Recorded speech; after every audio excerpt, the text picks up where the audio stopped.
Qu'est-ce qu'une routine du dodo? Combien de temps est-ce que ça doit durer? À quelle heure est-ce que tu dois la commencer? Qu'est-ce que tu dois mettre dedans? C'est de ça dont on va parler aujourd'hui. Salut, moi c'est Elodie, je suis la créatrice d'Evan et moi et de la Cool Baby Academy. Je suis experte de l'apaisement des bébés de 0 à 3 ans. Je suis sophrologue, hypnothérapeute, prof de baby yoga. Mais je te laisse découvrir tout ça en détail, je te mets un petit lien en dessous si tu veux en savoir plus sur moi. Aujourd'hui, on va parler de la routine du dodo, la fameuse. Et plus précisément, je vais te donner 5 conseils pour que ta routine du dodo soit juste parfaite, qu'elle soit réussie et qu'en fait, potentiellement, après la routine du dodo, bébé s'endorme paisiblement. Ok? Tu es prête? On y va. Avant de commencer, on va faire un petit pas en arrière et on va revoir les basiques. C'est-à-dire, qu'est-ce qu'une routine du dodo? Et là, en fait, j'ai vraiment envie qu'on fasse extrêmement simple. Une routine du dodo pour un bébé, c'est tout simplement le moment qui précède le coucher. C'est tout. C'est un moment qui va permettre à bébé de se dire « Ok, l'heure du coucher arrive, on va bientôt me poser dans mon lit. » Pourquoi? Parce qu'en fait, les bébés ont besoin de savoir ce qui va se passer. C'est quelque chose qui rassure, c'est quelque chose qui va les sécuriser et du coup,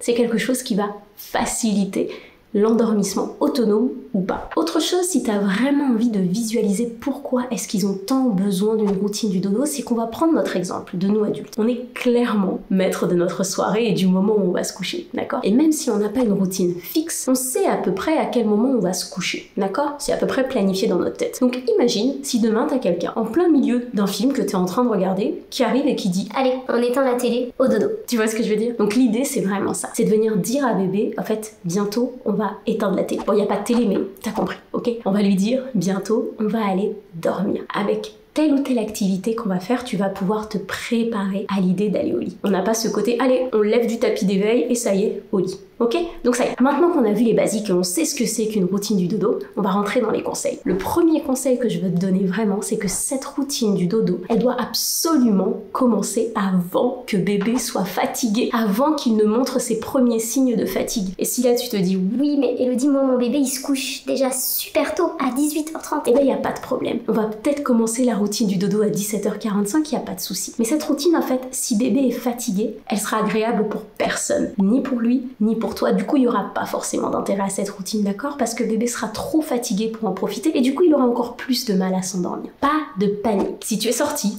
tu es rentré plus tard que d'habitude, que bébé est fatigué, on zappe la routine. On a parfois trop peur de zapper la routine. Si bébé est fatigué, on la zappe. Donc premier conseil vraiment important, la routine du dodo se commence bien avant que bébé soit fatigué. Deuxième conseil, tout simplement, avant de déduire que ton bébé aime ou n'aime pas une routine, tu vois, si par exemple tu as mis de la lecture dans ta routine, une séance de baby yoga, du massage, etc., il faut à tout prix que tu laisses à ton bébé le temps de se faire à cette nouvelle routine, à cette nouvelle activité. Et là, si tu te dis, oui, mais Elodie, ça veut dire quoi, laisser le temps? On est à peu près sur un timing de 2 semaines, ça dépendra des bébés. C'est vraiment une fourchette. Pourquoi est-ce qu'il faut laisser ces 2 semaines? L'idée, en fait, c'est qu'il faut vraiment que cette routine vienne s'ancrer dans le subconscient de bébé. Qu'est-ce que ça veut dire? Ah, ça y est, on parle subconscient. Ça veut dire en fait que tout simplement, au bout d'un moment, de manière naturelle, bébé va savoir ce qui va se passer. C'est ça qui se cache en fait derrière le mot habitude. Les choses s'ancrent dans son subconscient. Il va savoir ce qui va se passer. Il va savoir qu'après la chanson, il y a la lecture, qu'après la lecture, on éteint la lumière, etc. C'est parce que son subconscient a pris le dessus. Il n'a plus besoin de faire d'efforts pour savoir ce qui va se passer. Et ça, c'est quelque chose qui met du temps. Une routine, pour qu'elle s'ancre dans le subconscient de bébé, il faut lui laisser du temps. Et c'est pour ça qu'on dit toujours un minimum de 2 semaines. Après, à toi d'observer. Peut-être en fait qu'en observant ton bébé, tu vas voir qu'au bout d'une semaine et demie, c'est quelque chose qui est ancré. Il va lui-même aller chercher le livre, il va lui-même peut-être regarder vers la veilleuse. Ça dépend des bébés. Mais dans tous les cas, tu dois lui laisser le temps. Petite pause pour te rappeler de t'abonner si tu veux être au courant de toutes mes nouvelles vidéos. C'est bon, je te laisse y retourner. Le troisième conseil, il est vraiment important. J'aime pas donner de timing fixe, mais je te dirais vraiment que c'est bien si une routine du dodo ne dépasse pas 30 minutes. On veut vraiment être dans un moment qui dit on va bientôt aller se coucher. Et pas dans un moment qui dit hey, trop bien, on commence une nouvelle activité, ça va être trop fun. C'est vraiment ça l'idée. C'est juste de dire ça y est, on fait ça avant d'aller au lit. Donc d'une, pour pas que ça se transforme en activité dans la tête de bébé, c'est important que ça ne dépasse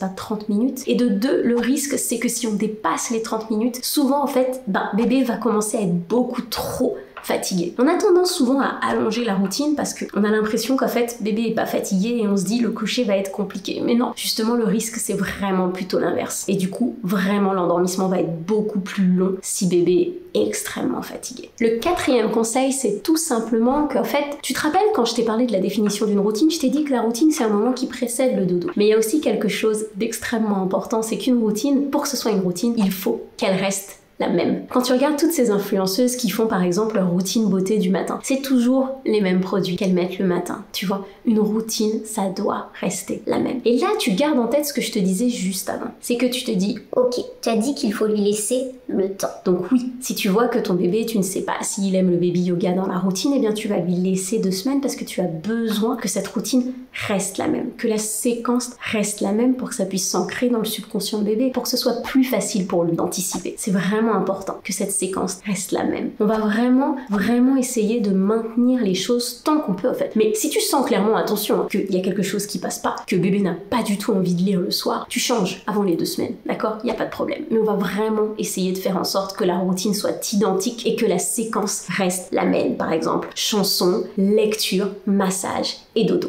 Ok?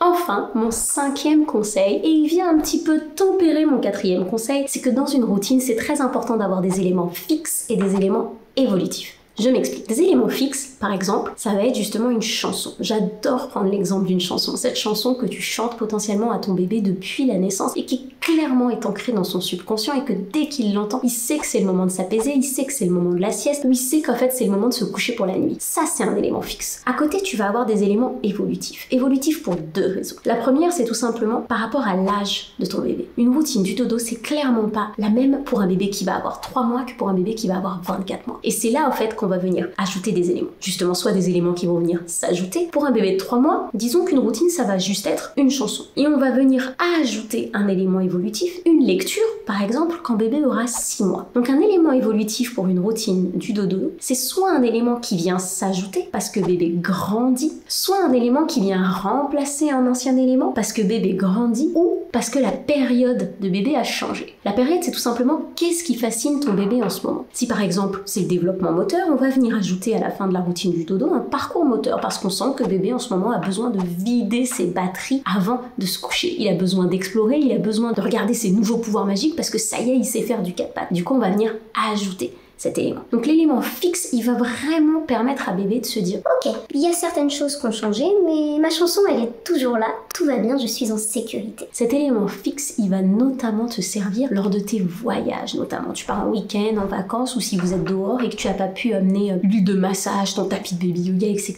Eh bien, tu vas te raccrocher à ton élément fixe. Et c'est pour ça que je prends souvent l'exemple d'une chanson, parce qu'en fait, c'est facile à emporter partout. Tu vois, tu vas te raccrocher à ça quand tu ne peux pas faire le reste, notamment lorsque vous êtes à l'extérieur. Ça, c'est vraiment important. Parce qu'on a souvent peur, en fait, en fonction de la période que traverse bébé, de changer la routine. Et on se dit, si je change toute la routine alors que tout allait bien, je sais pas si je vais prendre des risques, etc. Donc non, tu n'as pas besoin de tout changer. Réfléchis. Quels sont les éléments fixes que tu peux vraiment venir ancrer dans le subconscient de ton bébé et à côté, les éléments évolutifs que tu vas pouvoir changer tranquillement au fil de l'eau. Reprenons l'exemple de notre influenceuse. Elle fait sa routine beauté tous les matins, mais peut-être que en été, elle va venir rajouter de la crème solaire. Peut-être que si à un moment elle a de l'acné, elle va venir rajouter un produit pour l'acné. Tu vois, elle a ses éléments fixes et ses éléments évolutifs. Alors maintenant, j'ai envie de rajouter une petite chose parce qu'il y a une question qu'on me pose tout le temps. Elodie, à quel âge on peut commencer une routine du dodo avec bébé? Si tu prends un petit peu ces 5 conseils que je viens de te donner, normalement tu as une petite piste. Elle a parlé d'éléments fixes, elle a parlé du fait que les choses viennent s'ancrer dans le subconscient de bébé, ce qui veut dire qu'en fait il n'y aurait pas forcément d'âge. On peut, comme je te le disais tout à l'heure, chanter une chanson littéralement dès la maternité et garder cette chanson à chaque fois qu'on s'apprête à endormir bébé. Donc là, ce sera une routine du dodo qui aura commencé dès la naissance. Et à partir du moment où on a en tête que cette routine du dodo est évolutive, au fait, on enlève pas mal de pression. Et à l'inverse, si tu regardes cette vidéo et que tu te dis, mais Elodie, moi mon bébé il a 6 mois, 9 mois, 12 mois et j'ai jamais vraiment fait de routine du dodo, et ben c'est ok,